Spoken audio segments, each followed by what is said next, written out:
Hello, welcome to the House of Wellness. I'm Luke Darcy and happy to be here with the team, Joe Stanley, Jackie Felgate, Dr Nick Carr. Hello, guys. Hi, Darcy. Now, working in the media and as a GP, Dr Nick, it's fair to say we're all used to pretty strict deadlines. Is that the case for you? You'd be familiar that we're often the worst culprits for running late in Doctor Land, but I'm actually a bit picky about this because I don't like keeping people waiting. So I'm quite good with my appointments and with deadlines, actually. You're in the rare bracket because we've all sat in too many waiting rooms for too long, and we assume that deadlines keep us motivated, but new research from Australia's Macquarie Business School suggests the total opposite. It found that long deadlines especially make people more likely to procrastinate and put tasks off, Jackie. I love the way they tested this. They asked students to complete an online survey and those given no deadline returned it way faster than those given a week or a month to do it, Joe. Well, you know, I have to admit I am a crammer from way back, absolutely. But I think it's because we're wired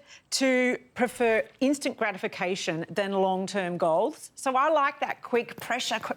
That's how I roll. I think I would have struggled in my career if I didn't adhere to deadlines. But one thing none of us want to be late for are personal health checks. Scientists have now created a blood test that can more accurately predict people's risk of heart attack and stroke. The test is already being used in the US and soon in the UK. And it's a big step up from current testing methods, right, Dr Nick? Well, yes, because until now we've had no way to accurately measure the risk of someone having a heart attack or stroke. So we currently use what we call proxy markers, such as blood pressure, cholesterol, smoking and so on. But this new blood test, and they tried 5,000 different proteins. They found 27 in the blood, which gives a much more accurate measure of their risks of heart attack and stroke. But don't rush off to your doctor just yet to ask for it because we haven't got it in Oz. We'll let you know when it's available, so just keep watching. Now, we all nag our kids about too much screen time. I know that's a big bugbear in your house as it is at mine, Darcy. Do you reckon it works to yell at our kids to get them off the screen? No, but it hasn't stopped me from trying. Makes you feel better. Well, it's about 20 years. Am I right in saying that's the biggest thing that is the one thing for parents at the moment? That you can, and I've said before, I'm conceding, I'm on my phone yelling at them to get off their phone, but is that the number one thing at the moment? Well, certainly in our house, it is always the thing, Willow, get off the screen. You're wasting so much time. I can't stand it. Well, it turns out that the reason adults nag and yell so much at home may not be because of the kids, but because of our own screen time habits. Here's Dr. Rosa Vergara. This was some work that was done by a university in Canada, and what they did was they were looking at parents' practices after using their mobile devices, and also asked them some questions about how they were feeling and what they might be doing. And what they found was that parents who were sitting there using their phone tended to have more of the behaviours that you would associate with perhaps not so good parenting, so yelling, feeling grumpy and being upset. So it's interesting that, you know, something that's meant to be helping you relax and be enjoyable is actually having the reverse effect. We have to, as adults, think about screen use a bit like we think about snacking on discretionary foods. So we know that, you know, as part of a healthy diet, we can have a little bit of chocolate each day, and that's okay. I think we need to think of our screens in a similar way. You know, have a little bit of engagement with it, but don't let it detract from those opportunities and those moments with our children.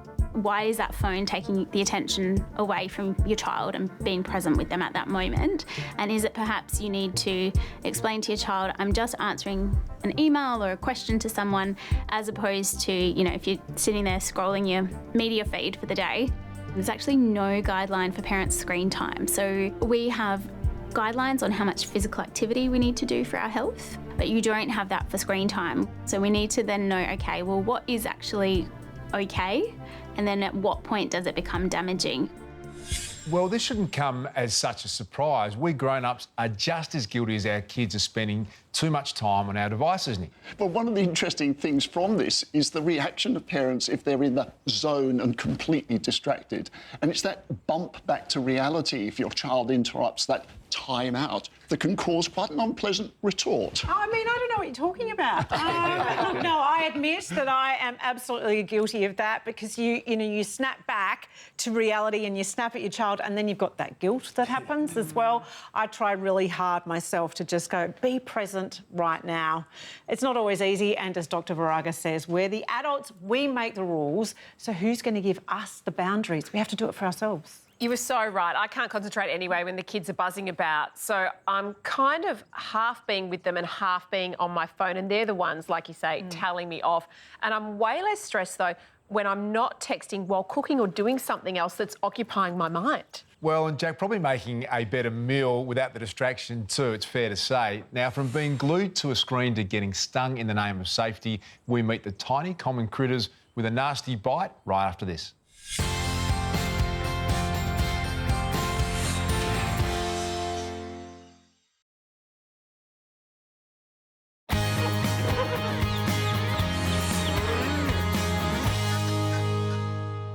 Australia has its fair share of deadly critters, snakes, sharks, crocodiles, box jellyfish. We've got them all. And I think the one that scares you is amongst that lot, Tas. Oh, I hate snakes. I hate them with a passion. I grew up lived in Central Australia for a fair period of time. So the brown snake was something that you saw semi-regularly. And I think they're in the top handful of most deadly snakes in the world. So I've got this ridiculous fear of snakes that has stayed with me for life. Not necessarily ridiculous, given they can kill you. For me, it's sharks. I do not. It's one of the many reasons I don't swim is because of my fear of sharks. Even like just ankle-deep water. I'm like, they could be there. They're gonna come and get you. You don't know. What about you, Dr. Nick? Well, I'm not so bad with the things on land, the snakes and the spiders and so on. But water, yeah, I get a bit of a wimp because I'm always wondering what's underneath those jellyfish and so on. Ugh, it gives me the creeps. Well, us Australians love to tell stories about the killer species that here in Australia and the box jellyfish, as you said, Jack, and it's always great for overseas tourists who generally hear those stories and think that they're going to die every time they come to Australia, don't they? And that's despite the actual deaths from snakes and spiders these days being almost non-existent. In fact, we're now using their venom to make life-saving medicines, and bees as well, Jo. Well, sharks and snakes are the usual headline makers, but there's another way more common and harder to spot Australian native that can also be deadly.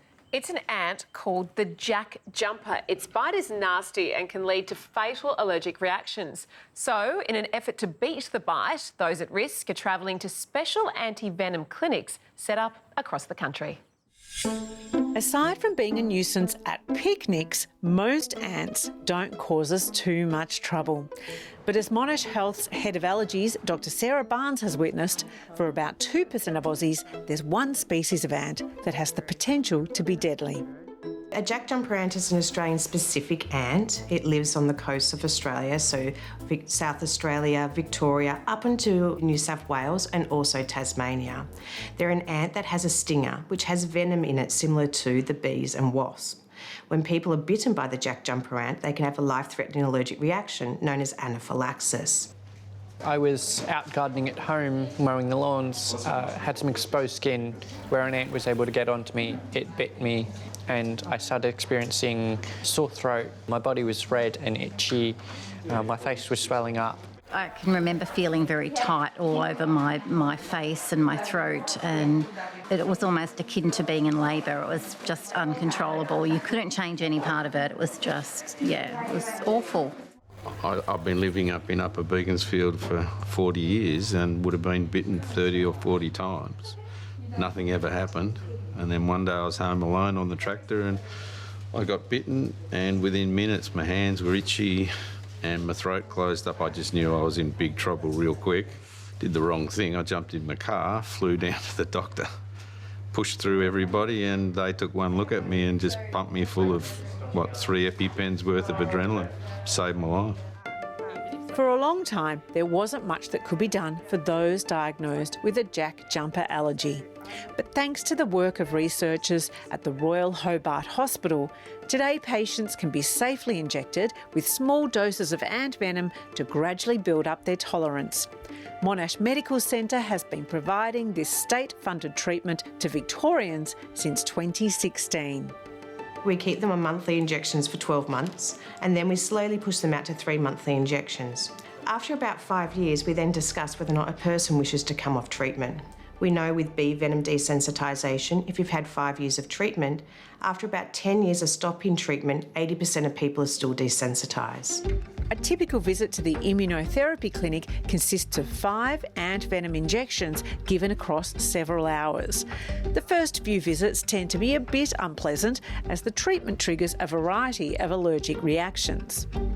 I just feel a bit tired and my stomach got a bit upset with the third injection, which I remember feeling like that when I had the anaphylactic or the first reactions, but that subsides after a while, so just be patient, I suppose. Well done. Thank you. Thank you. Yeah, so I've been having the treatment for about 6 months. Now I'm able to drive myself to and from the appointment. But in the past, you were too tired to drive, or, you had a really bad rash. Now I might get a bit of a headache and that's about it. I'm sort of a person that all my hobbies are outside. Everything that I like to do is outside where the jumping jacks are. So, the past year has me sort of been quite worried, constantly looking where am I, what's around me, and now I don't have to be as concerned. Unfortunately, if you're allergic to these pesky insects yourself, it's not quite as simple as walking into hospital and asking for a dose of ant venom. There are still only a handful of medical centres providing the treatment, so don't throw away your EpiPen just yet. Currently, we do have a 4-year wait list for the Jack Jumper Ant program. We are working closely with the government to see if an expansion could occur with this going forward. I think I was patient number 203, and while I was here, 204 walked in, and we've all sort of got to know each other. I just find it amazing that science and our taxes come to all this. It's fantastic. Go modern medicine, yeah. It's really good. Now, obviously, it's impossible to count all those ants exactly, but scientists estimate that there are 20 quadrillion ants on Earth. That's 20,000 million millions, or 20 with 15 zeros after it. Well, also, how about this for a fun fact? Ants' biomass is thought to be around 12 million tonnes of carbon, and that's more than the combined biomass of wild birds and mammals, and about 20% of what all humans weigh. You bring the best statistics. I mean, bring that out at a dinner party. Come on. Well, I can't say I've ever been bitten by an ant. I've been bitten by a bee and that hurt. But from that story, the Jack Jumper's bite is pretty painful. Well, wasps are actually worse some of the time, Jack. And beachgoers in some of the European sunspots are warned to cover their soda cans as the wasps are attracted to the sugar and they can disappear into the can, and then you take a swig and that can mean a very nasty sting in the mouth or throat. Doesn't sound like a lot of fun, that one, Nick. In fact, I couldn't think of anything worse than that. Now, speaking of stings, up next, it's the Paul Newman and Robert Redford of health. Oh. They're talking about taking the sting out of stress. That's Heinz in GQ. Joe, in case you were wondering, they're up next on the House of Wellness.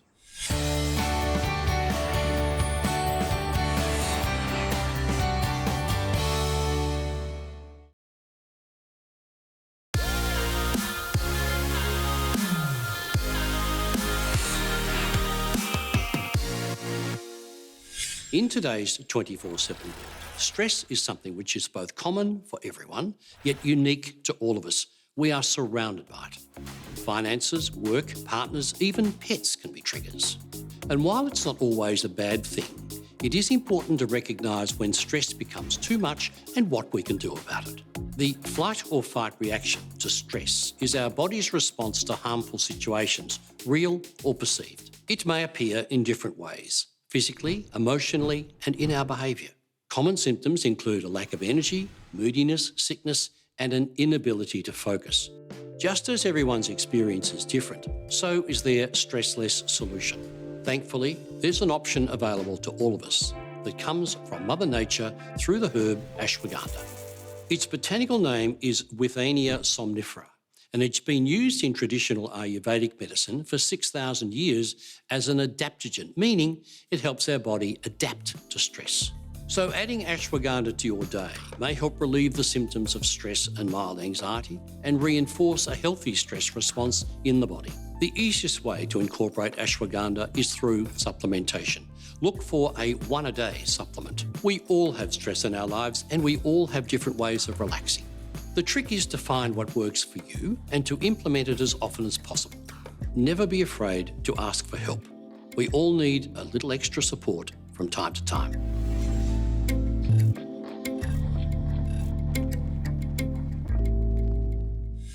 Well, I have to say, Jack, I agree with what GQ said there, that some stress in life is actually a good thing. Yeah, I agree. And I think you and I, working in live TV for such a long time, we certainly have lived with stress.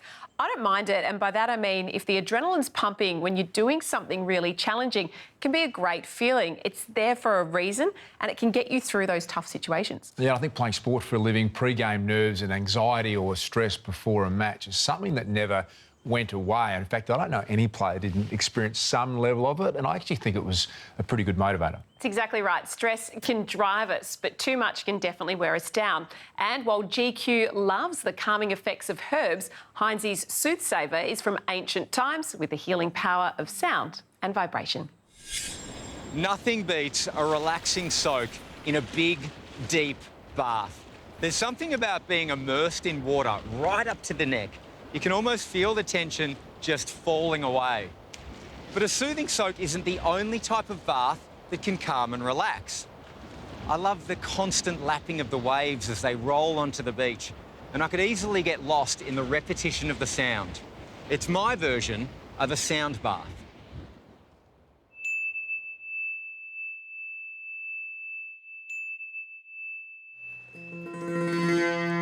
Just beginning to notice sound.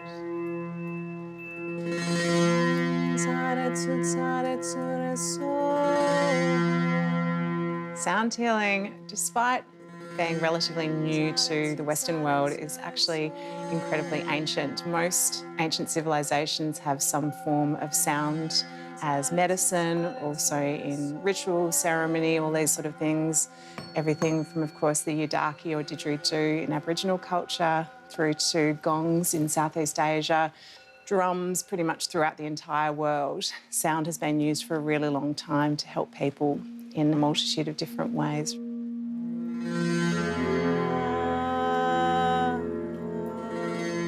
You can think of your entire body and everything contained within it as being almost like an orchestra of different frequencies and vibrations.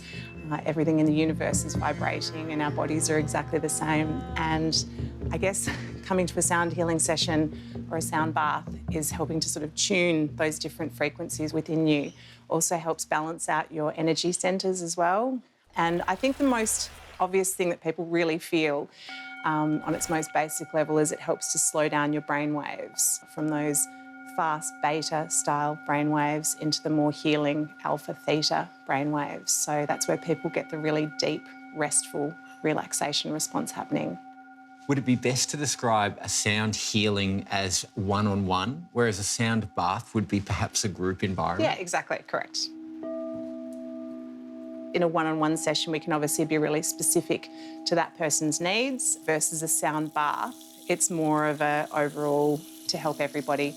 But incorporating intention into a group sound bath, you can take from it what you need. When you play these instruments, they create a frequency of vibrations. Yeah. Is that what tunes into our body physically? Yeah, exactly. And I guess when it comes to the brain waves, it works on the theory of resonance, sympathetic resonance, where essentially the frequency of the bowl will help to slow down your brain waves to that particular frequency.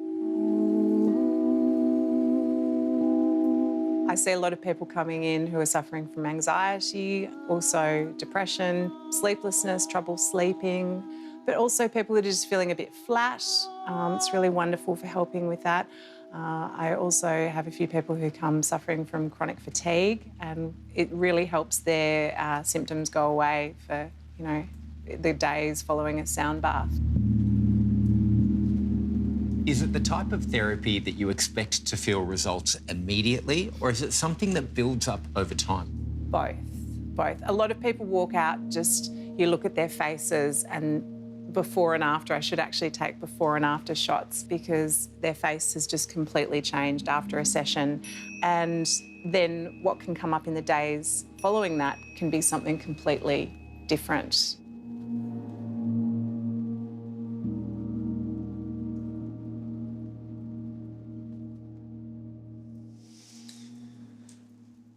Best way to sum up how I'm feeling right now is is charged, and charged in two different ways. One, my body does feel really alive, but also I feel like that tapped into emotions and feelings that I had suppressed. It was that perfect combination of the physical relaxing, the spiritual really connecting, the emotional unlocking, and that combination of going, hey, I can actually feel the benefits of it now in the moment, but knowing if I do more and more, what it could unlock and the potential of how I'll feel afterwards. I absolutely loved it. That was Heinze bathing himself in some sound there for quality relaxation, Jack. Well, combined with meditation techniques, I think that is a great way to calm the mind. I agree, but how about the sounds that do exactly the opposite? In a recent poll by researchers in the UK about the worst possible sounds, the top raters were nails on a blackboard, it makes me shudder, and a beeping alarm clock. Right up there for me, as well as the sound of a dentist drill, Jack. That's a hard one. Crying baby still gets me as well. But I have to say, my most hated noise when someone eats with a fork and they bang it into their teeth. Have you know that gets me. Or there's that whole thing about people chewing as well when they're chewing their dinner. But my most hated sound is definitely that mum in the middle of the night when you're asleep and the kids are screaming for you. It goes right through me. And in fact, a recent Australian study found that soothing music makes people wake up faster and be less groggy than a horrible screeching beep. I don't really need an alarm, as I said. My kids do that job. It sort of makes sense to have something calm and relaxing wake you up as opposed to something that jolts you out of bed. Up next, we look at the growing need to protect women playing high-contact sports. Player numbers are up, Jack, which is great, but so too are injuries. We'll be back right after this.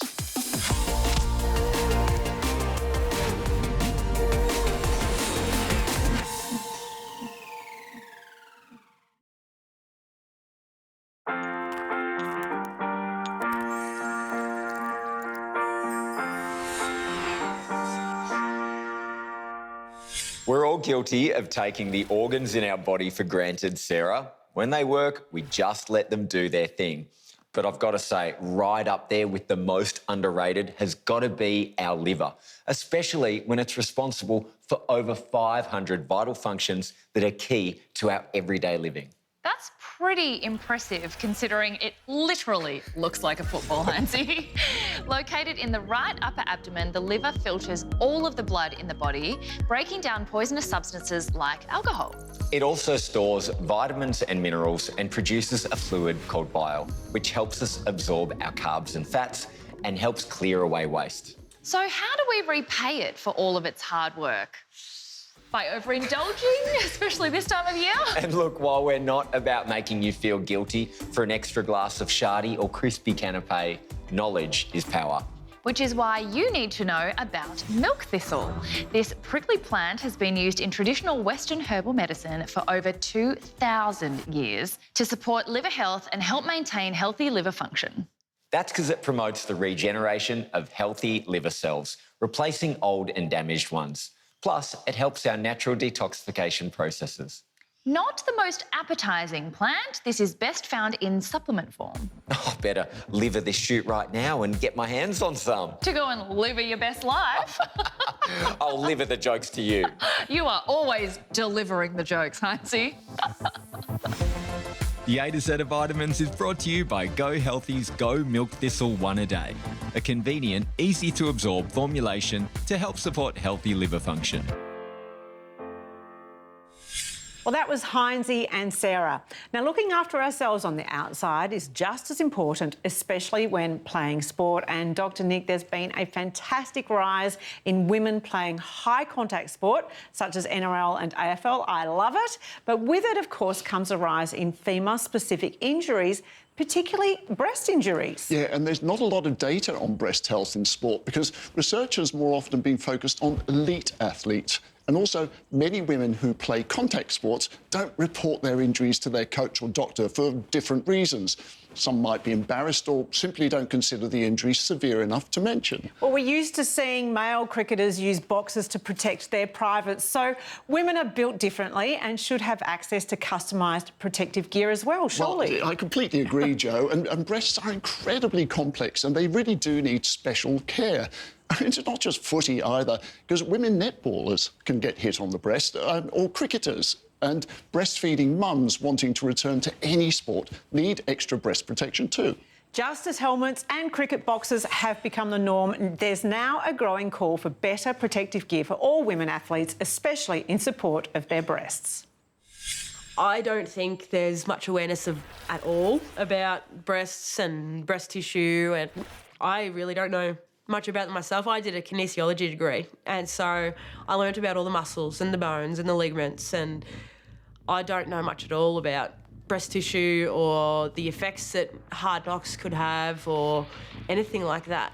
Darby out the back gets hands to it. Playing in the ruck for the AFLW Geelong Cats, Kate Darby has taken plenty of hard knocks. Nice response by the Cats. Not that she's complaining, it's the game. But after she had a baby and was feeding, she was more conscious than ever of protecting her breasts. Prior to having Ella, I hadn't had any big knocks or issues with my breasts through football or anything like that. Broken ribs was probably the closest it got to any issues in the area, but it was purely just when I started feeding, and I thought it's actually so much more important than what I had thought of before to protect myself. Unfortunately, in female sport, from an athlete point of view, from a coaching and managerial and sporting organisation point of view, and from a sports medicine point of view, there's very poor awareness about how the breast affects female athletes. For the past 20 years, Associate Professor Deirdre McGee has been studying breast biomechanics. She's part of a team investigating the incidence and severity of breast pain and injury across rugby union, league and cricket. There's two types of breast injuries.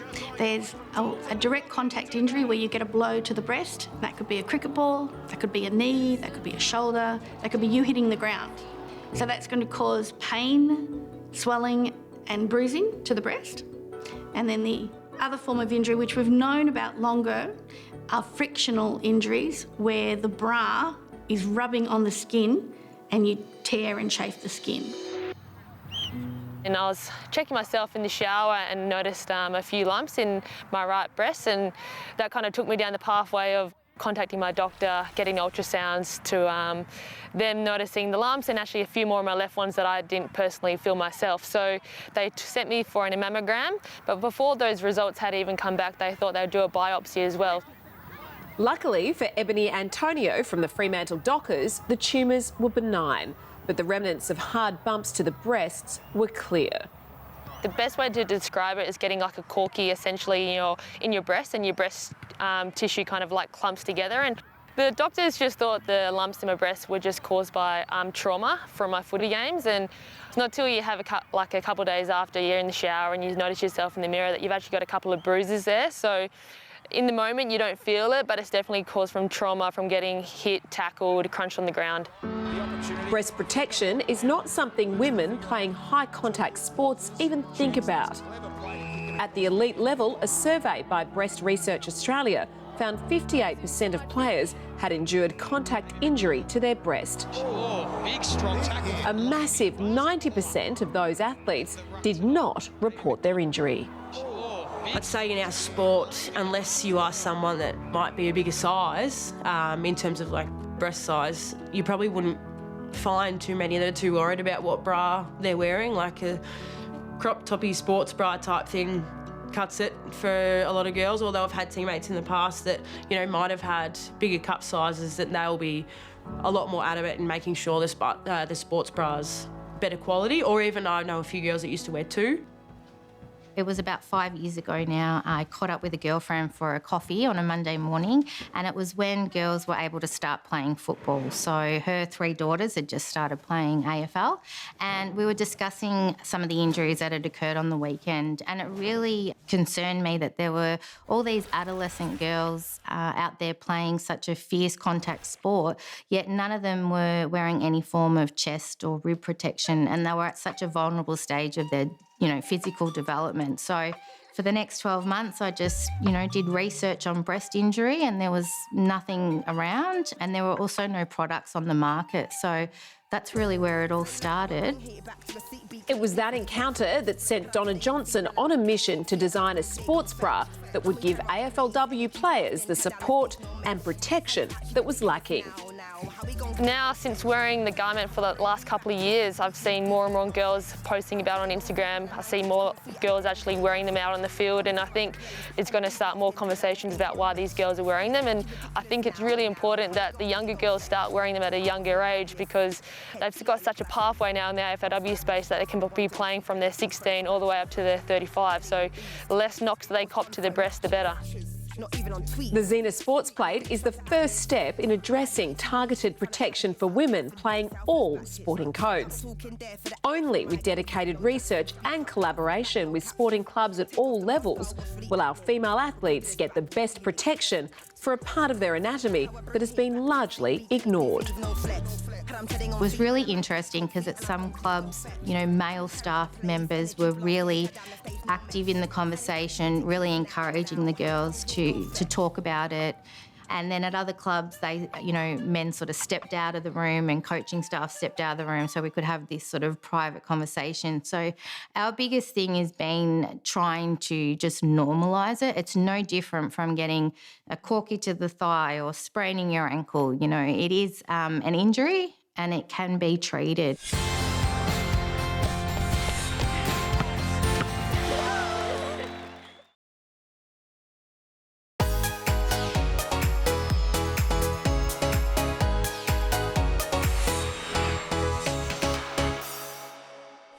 We all get oily hair and sometimes it happens all too fast. Dry shampoo is truly magical because it leaves your hair feeling and looking refreshed, but also saves you time and water. We all have different hair, so whether it's fine, frizzy or normal, the new Batiste Naturally range has a perfect dry shampoo to suit you. 3 unique formulas complement all hair types. There's the coconut milk and hemp seed oil, perfect for frizzy hair and ditching those pesky flyaways. The bamboo, fibre and gardenia, giving an oomph of volume to fine hair in need of extra body. And finally, the green tea and chamomile, the gentle, lightly scented choice for refreshing everyone's hair. All 3 formulas are sulfate and paraben free, so they're not going to damage your hair or the planet. My little insider tip for application when it comes to dry shampoo, yes, go in there, really get in your scalp, spray it on your tips of your hair even for volume, but the key difference here is you need to get in there and massage. It's all in the massage, that big voluminous hair. And if you don't have dry shampoo in your kit, firstly, I'm finding it hard to talk to you. Secondly, run, do not walk.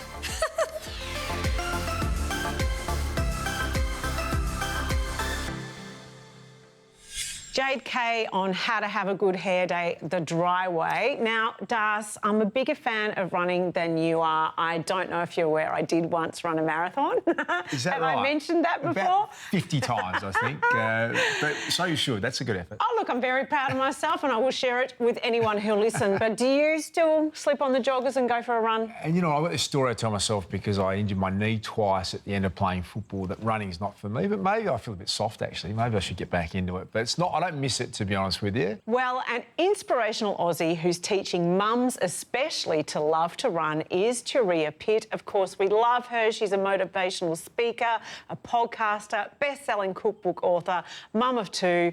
She's walked Kokoda and competed in the Ironman World Championships. I mean, she's truly amazing. I had the great privilege of sitting down with her recently, Joe, and recording a podcast. You can check it out, Empowering Leaders. She put me in my box, which I know you're going to enjoy. She said, "Aren't you smug talking about your morning routine and meditation?" And very, very funny, an inspirational person. Her story and passion for running is remarkable. As you know, Joe, it was during a 100-kilometre ultra marathon that Turia got caught in a grass fire and suffered horrific burns.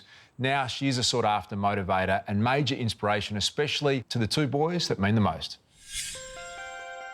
When I was pregnant with Huckabye, my oldest son, I was really worried about what type of mum I would be because I didn't feel particularly maternal, and I've got an amazing mum. She's incredible, she's selfless, she's loving, she's caring, she's a great cook, she's all of those amazing things, and I didn't really think that I was any of those things. But I think the biggest thing I've learned about myself from being a parent is that my world isn't about me anymore. It's about these two little boys and about setting them up for success in their life. Turia Pitt has a lot of good lessons to pass on to her sons, Huckabye and Rahiti. Resilience, goal setting and starting small, but becoming a mum also changed the direction of her own journey. Well, doing an endurance race goes for like one day, and being a parent is relentless day after day. They're both hard in different ways.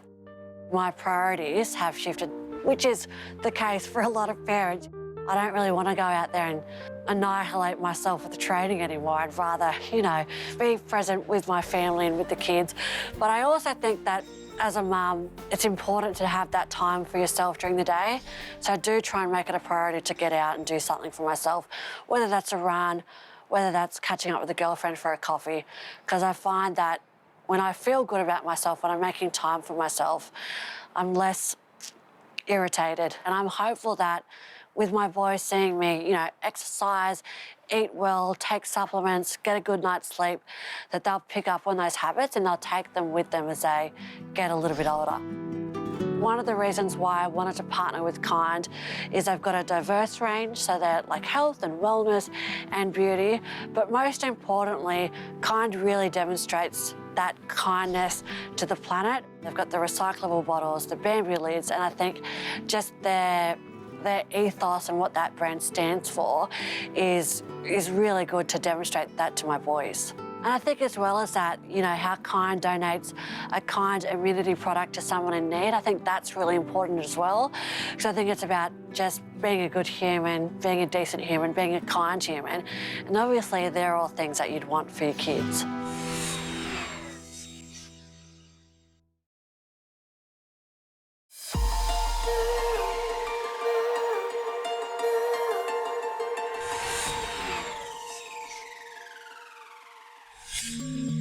%78% of Australian women have experienced street harassment, the unwanted behaviours in public or semi-public areas, including shopping centres, public transport or even walking down the street.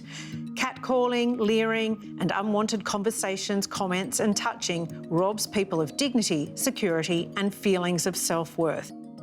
But there is something we can all do. Bystander intervention is based on the idea that we all have the responsibility to prevent harassment in public spaces. Stand Up Against Street Harassment is an awareness and training program developed by L'Oreal Paris and in partnership with Girls Equality charity, Plan International Australia.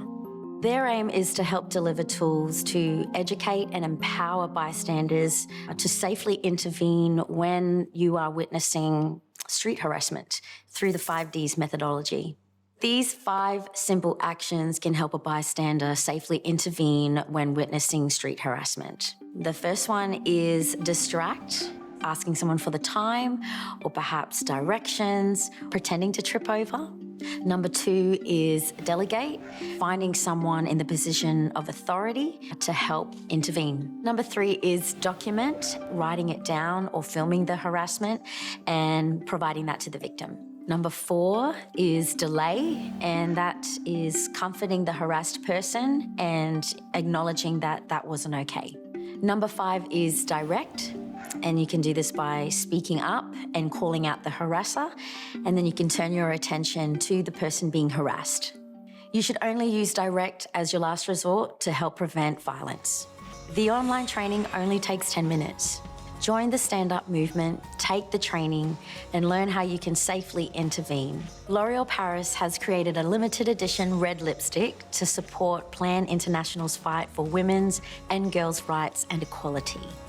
All it takes is one intervention to make a difference. You could be helping someone or even you to reclaim your space, because we are all worth it.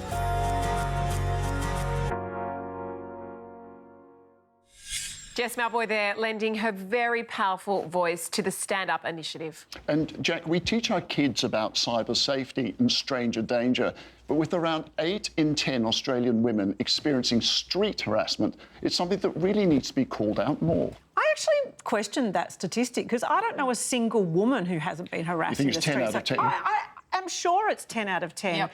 And absolutely, now that I'm 50, I will not cop it anymore. I used to just think ignore it and it goes away, but it doesn't, right? So you have to say something. That's horrific, Joe. You think every woman would have been harassed at some stage? Just literally. No question in my mind. It's just horrific to think about that. It all comes down to respect for me. And here is a perfect lesson in exactly that. A grateful group of displaced pet dogs rescued by volunteers in Ukraine were photographed forming an orderly queue at the feeding centre and patiently waiting for their turn for a meal. Now, workers from the centre say they've never seen anything like it. Have you seen that photo? No, it's beautiful, those dogs. And I love that they're being cared for as well. And it's gorgeous, isn't it? They obviously know about COVID because they're 1.5 metres apart. I think it's nice that the volunteers are helping them as well in Ukraine. You haven't seen dogs line up before, have you? No, it wouldn't happen in my house. Something Not with a special. Labrador. Well, that's all we've got time for today. Thanks as always to Dr. Nick, to Jackie and to Joe. Always great catching up with everyone. And Gerald Quigley will be joining me on the House of Wellness radio show again this Sunday. Check out the House of Wellness website for more great content. Thanks as always to our great friends at Chemist Warehouse. We'll see you again soon.